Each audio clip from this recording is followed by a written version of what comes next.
அன்பினர்களே, Hormuz ஜலச்சந்தையில் எந்த நிமிடமும் அமெரிக்காவும் ஈரானும் ஒரு மோதிக்கொள்ளும் மிகப்பெரிய ஒரு பதற்றம் நிலவி வருகின்றது. எதுவிதமான போக்குவரத்தும் இன்று செவ்வாய்க்கிழமை இடம்பெறவில்லை என்றே தெரிவிக்கப்படுகின்றது. காலை செய்தியாக 2 அமெரிக்க போர்க்கப்பல்கள் ஹார்முஸ் ஜலச்சந்தையை கடந்து விட்டதாக அமெரிக்கா தெரிவித்திருந்த நிலையில் ஜலச்சந்தியை நெருங்கும் அமெரிக்க போர்க்கப்பல்களை எச்சரிக்கை ஏவுகணையில் ஆளில்லா விமானங்கள் மூலம் சுட்டதாக ஈரான் கடற்படை இன்று தெரிவித்துள்ளது.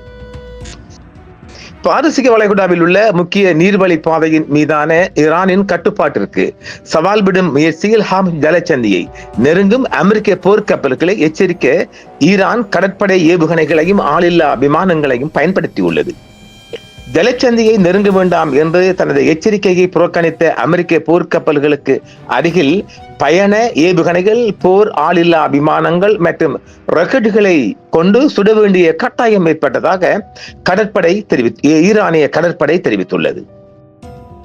போர்க்கப்பல்கள் தங்கள் ரான்ஸ்பேண்டர்களை அணைத்துவிட்டு தங்கள் ரேடார்களை மீண்டும் இயக்குவதற்கு முன்பு இருண்ட பயன் முறையில் ஜலச்சந்தியை நெருங்க முயன்றதாக அந்த அறிக்கை தெரிவிக்கின்றது. ஏப்ரல் மாத தொடக்கத்தில் அறிவிக்கப்பட்ட போர் நிறுத்தத்தை மீறுவதாக ஜலச்சந்தியை நெருங்க முயற்சிப்பது அமையும் என்று தங்கள் படைகள் கப்பல்களை எச்சரித்ததாக கடற்படை தெரிவித்துள்ளது. இந்த போர் பதற்றம் ஈரானுக்கு எதிராக அமெரிக்க இஸ்ரேலிய ஆக்கிரமிப்புக்கு ஒரு முற்றுப்புள்ளி வைக்க வழிவகுத்திருந்தது. இந்த நிலையில் அமெரிக்க சியோனிச போர்க்கப்பல்கள் ஆரம்ப எச்சரிக்கையை புறக்கணித்ததை தொடர்ந்து ஈரான் இஸ்லாமிய குடியரசின் கடற்படை ஆக்கிரமிப்பாளர்களின் கப்பல்களுக்கு அருகே குரூஸ் ஏவுகணைகள், ராக்கெட்டுகள் மற்றும் போர் ட்ரோன்களை கொண்டு எச்சரிக்கைகளாக துப்பாக்கி சூடு நடத்தியதாக ஈரான் தெரிவித்துள்ளது. இத்தகைய நடவடிக்கைகளின் பொறுப்பும் அபாயகரமான விளைவுகளும் விரோத எதிரியை சாரும் என்றும் ஈரான் தெரிவித்துள்ளது. இரு தரப்பினருக்கும் இடையே மோதல் ஏற்பட்டதாக உடனடி தகவல்கள் எதுவும் இல்லை. ஆனால் ட்ரோன்கள் மூலமே இந்த தாக்குதல் இடம்பெற்றதாகவே தெரிவிக்கப்படுகிறது. ஈரானுக்கு எதிரான அமெரிக்க இஸ்ரேலிய ஆக்கிரமிப்பின் காரணமாக 2 மாதங்களுக்கு மேலாக பிராந்திய கடல் பகுதியில் சிக்கி தவித்த வர்த்தக கப்பல்களை அந்த ஜலச்சந்தியின் மீதான ஈரானின் கட்டுப்பாட்டை உடைத்து அவை கடந்து செல்ல அனுமதிக்கும் ஒரு நடவடிக்கையை தொடங்குமாறு அமெரிக்க ராணுவத்திற்கு உத்தரவிட்டதாக அமெரிக்க அதிபர் டொனால்ட் ட்ரம்ப் அவர்கள் அறிவித்த சில மணி நேரங்களுக்கு பிறகு அமெரிக்க போர்க்கப்பல்கள் ஹார்முஸ் ஜலச்சந்தி வழியாக செல்ல முயன்றன. ஈரானிய அதிகாரிகளுடன் ஒருங்கிணைக்காமல் அமெரிக்க ராணுவ அல்லது வர்த்தக கப்பல்கள் ஹார்முஸ் ஜலச்சந்தி வழியாக செல்ல முயற்சித்தால் அதற்கு எதிராக இஸ்லாமிய புரட்சி படையும் அதன் ராணுவமும் மிக அதிகமான தாக்குதலை தொடுக்கும் என்று ஈரான் தெரிவித்திருக்கின்றது.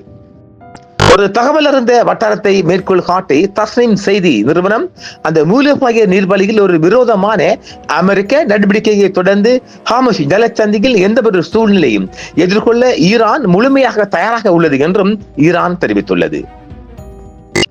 பிரச்சனையாளர் ட்ரம்ப் அல்லது அப்பகுதியில் உள்ள அமெரிக்க ராணுவ படைகளின் அச்சுறுத்தலை தெஹ்ரான் பொறுத்துக் கொள்ளாது என்பதை வாஷிங்டன் நன்கு அறிந்திருந்தது என்று அந்த வட்டாரம் தெரிவித்துள்ளது.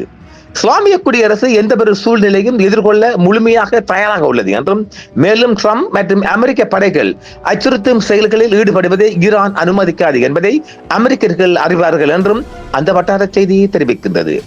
40 நாள் போரின் போது தடுக்கப்பட்டதை போலவே அமெரிக்க படைகளை ஜலச்சந்தி வழியாக செல்ல ஈரானின் ஆயுத படைகள் அனுமதிக்காது என்றும் ஈரான் தெரிவித்துள்ளது.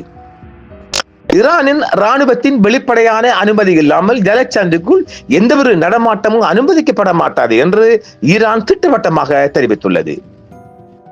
பிப்ரவரி பிற்பகுதியில் தொடங்கிய அமெரிக்க இஸ்ரேலிய ஆக்கிரமிப்பின் ஆரம்ப நாட்களில் இருந்து ஈரான் இந்த ஜலச்சந்தியை கட்டுப்படுத்தி வருகிறது. விரோதமற்றவை என கருதப்படும் மற்றும் ஈரானிய ராணுவத்தால் அறிவிக்கப்பட்ட பாதுகாப்பு நெறிமுறைகளை கடைபிடிக்கும் கப்பல்களை மட்டுமே இந்த நீர்வழியை கடத்தி செல்ல அனுமதிக்கிறது ஈரான். இந்த கட்டுப்பாட்டினால் ஜலச்சந்தியில் இருபுறமும் கிட்டத்தட்ட 3000 கப்பல்களும் சுமார் 20,000 மாலுமிகளும் சிக்கியுள்ளனர். அதே வேளையில் இது சர்வதேச எண்ணெய் விலையில் பெரும் உயர்வை ஏற்படுத்தியுள்ளது. அமெரிக்காவும் இஸ்ரேலிய ஆட்சியும் ஈரான் மற்றும் அதன் பிராந்திய நட்பு நாடுகளுக்கு எதிரான தங்கள் ஆக்கிரமிப்பை நிரந்தரமாக முடித்துக் கொள்வதற்கும் பிராந்தியத்தில் ஈரானின் கடல்வழி வர்த்தகத்தின் மீதான கடற்படை முற்றுகையை முடிவுக்கு கொண்டு வருவதற்கும் ஈடாக ஹார்முஸ் ஜலச்சந்தியை மீண்டும் திறக்க தயாராக இருப்பதாக ஈரான் தெரிவித்துள்ளது. ஆனாலும் அமெரிக்கா அதை சாட்டை செய்யவில்லை என்றே தெரிவிக்கப்படுகிறது. ஆக இந்த நிமிடமும் ஒரு போர் நிகழக்கூடிய அளவுக்கு அங்கு ஒரு முறுக்கேற்றப்பட்டு வருவதாக பார்க்கப்படுகிறது. பார்ப்போம் நாளை காலையும் என்ன நடக்குது என்று. மீண்டும் மற்றொரு காணொளியில் சந்திப்போம் நேயர்களே. என்றும் உங்களுடன் சன்ரைஸ் இந்தியா டிவி சப்ஸ்கிரைப் பண்ணுங்கள், பெல் பட்டனையும் கிளிக் செய்யுங்கள். உங்கள் ஆதரவே எங்கள் சேவை. ஆதரவு தாருங்கள், அரவணைப்போம். மறக்காம சர்ப்ரைஸ் பண்ணுங்க. தேங்க்யூ.